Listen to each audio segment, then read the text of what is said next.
لا الہ الا اللہ پڑھ لا الہ الا اللہ۔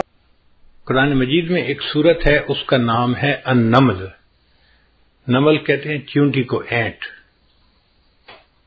تو انسان حیران ہوتا ہے، اللہ کا کلام اور اس کلام میں چیونٹی کے نام کے اوپر ایک سورت کا نام، اور اس میں چیونٹی کا واقعہ بھی ہے۔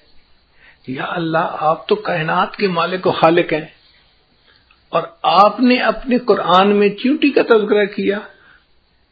چیونٹی کی کیا ورت ہوتی ہے؟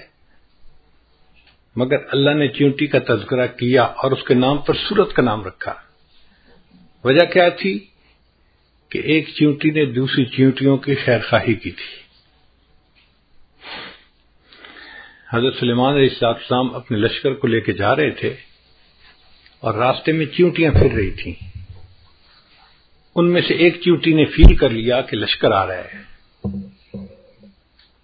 اس نے اعلان کیا، یا ایتھا النمل ادخلوا مساکنکم، اے چیونٹیوں اپنے بلوں کے اندر داخل ہو جاؤ، سلیمان علیہ السلام کا لشکر آ رہا ہے، ایسا نہ ہو کہ وہ تمہیں پاؤں کے نیچے کچل کے چلا جائے اور تمہیں پتہ ہی نہ چلے۔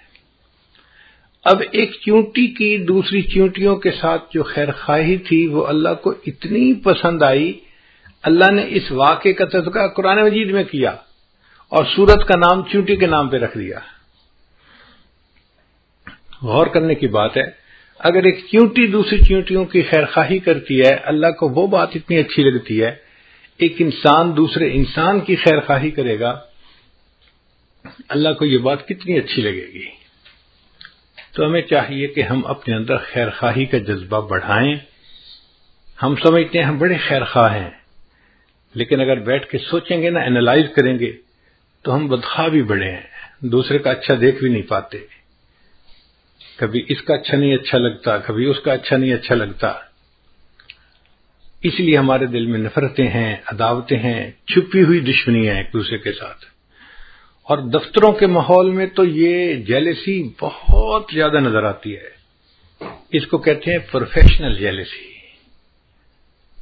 اللہ اکبر کبیرہ۔